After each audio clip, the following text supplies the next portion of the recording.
look at number one. You got the Texas Longhorns, JD. We're going to break this class down. But if you're a recruit and you're looking and Texas is recruiting you, that's going to be hard to turn down at this point. I mean, I think just looking at the trend of what they've been on the field in of itself, I mean, made the playoff in the 4-team model for good measure their first year in the SEC. They play for the conference title and by the way, make the 12-team playoff format. I think Steve Sarkisian, when he got to Texas, the question all of us had is, well, is he going to be able to really build a roster? We know he can call plays, know he's the quarterback guy, we know he can recruit quarterbacks, but can he build a real roster? And I think this past season, and honestly, the pivot from what they lost from the year before, they're a real deal, like line of scrimmage football team. They lost 2 All-Americans in the middle of that defense, and they were still top 15 in rush yards allowed per game the following season in 2024. So they have a real deal staying power to them. That strikes me, and I think Steve Sarkisian deserves a lot of credit for how he's built them to last in the SEC for a very long time. Yeah, and I think one of the reasons why they're so popular in recruiting is because they play their freshmen. Yeah, that's true. And we've true. seen that. So let's talk about who could be the next freshman to make an impact at Texas. And we are looking here at, this is their top recruits. So of these guys, I think Lance Jackson has a real shot. Talking with Charles Powers, the number 2 edge in the country, number 28 overall. So we're talking 5-star talent. Lance Jackson kind of reminds me of Colin Simmons, and you saw what Colin Simmons came in and did as a freshman. I think Lance Jackson can do the same. Let's bring in Steve Wiltfong here. Steve, when we talk about impact freshmen, you got a Lance Jackson, but you also got some really talented wide receivers coming in, including Kalik Lockett, Jamie French. Cade Phillips was a huge late flip for Texas. What do you think about impact players from this class? Well, Texas had the nation's number 3 ranked defense this past year, Josh. They loaded up on the defensive side of the ball this class. I think they can be even better defensively this coming fall, and a lot of it has to do with some of these true freshmen that they have coming in. How about Jonah Williams, the number 1 safety in the country, the biggest Swiss Army knife in this cycle, can do a lot of things in the back 7 of the defense, can play safety, can give you some coverage ability at nickel, can come down and blitz off the edge. You talk about surprises that they had in this recruiting cycle. Jonah Williams is a guy that was trending Oklahoma at one time, then trending Texas A&M and LSU. Texas gets him on campus at the end of the summer and flips that recruitment led by Blake Gideon, and they get a guy to come on their defense and someone that gives them a lot of versatility where they don't have to change the personnel on the field with Jonah Williams. Josh, I want to interrupt really quick.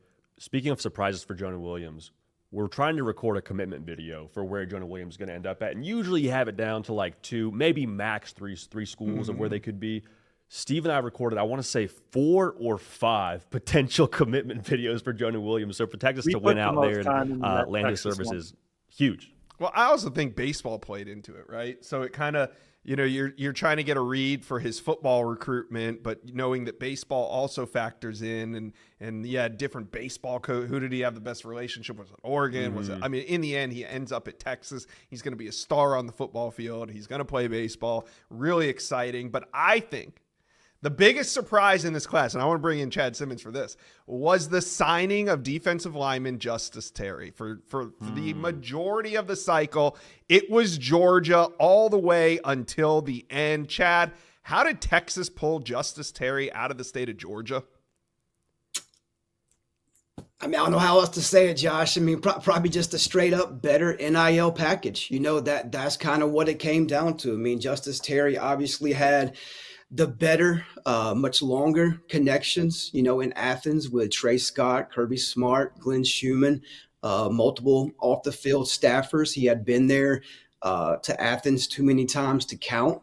Texas got involved, in the fall, obviously in the summer, communication picked up. They got him on campus for an OV. Even coming off the OV, we knew Texas was a player, but didn't think they were going to be that kind of player, come early December.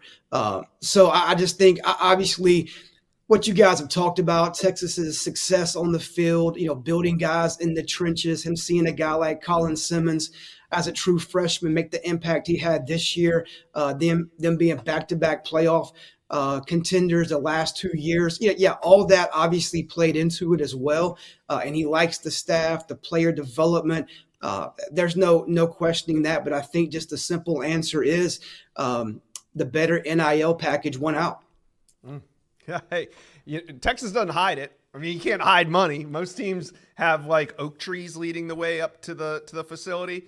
Texas has Lambos. I mean, Lambos probably moves the needle a little bit more with high schoolers than oak trees would be my guess. But here's my thing, Josh. Like, I think a lot of people, whenever they lose out on a recruit, whether I'm not specifically speaking here to Georgia, but just anyone in general, the go-to reason is, they just bought him. They just bought him. And I'm like, well, if that's the case, you could have bought him too. Right. You could have put together a better NIL package for a Justice Terry or whoever we're talking about here and made the pitch to bring him to your school. So if it's about money, maybe you don't like where we're at, but this is where we're at, and I don't have a problem with it. For Justice Terry getting what he's worth, I'm here for it. Well, what's your threshold sometimes is the answer, right? Because there was a lot of confidence around Auburn coming out of his official visit, coming into that final day, that they could also land Justice Terry. I talked to a source around Athens. The family told them that they were good on Wednesday. I think they still felt good on Thursday. And then Coach Trey Scott walks into the office on Friday and heard they didn't feel so good anymore about Justice Terry. Same with Jonah Williams. Look, I think that Texas landing Jonah Williams had a lot to do with NIL and the pitch that they were able to make at the end of the summer, the potential that he would have, those earnings in Austin. That's how they closed two of the biggest recruitments in this class, in my opinion. But you also have to give them an opportunity to reach their potential on the field. These guys want to play at the highest levels. They want to sign multiple contracts in the NFL, and Texas can point to a hard-nosed, exciting style of defensive play and a track record of development. But you're not even in these conversations for Jonah Williams and Justice Terry if you're not bringing major NIL opportunities. Right. And remember, other programs did come after Texas recruits. I mean, Florida Gators made a run at Jamie French all the way down to the end where on early signing day, we weren't surprised. Now, Jamie French sent his letter of intent in at 7 a.m., so he squashed all rumors real quick. But,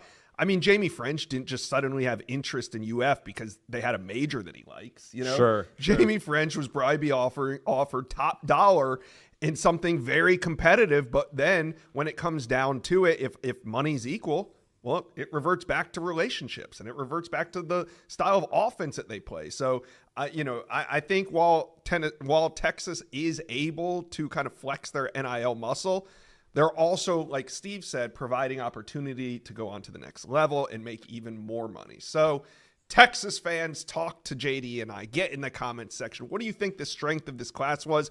Did Texas meet their needs in 2025? Let us know.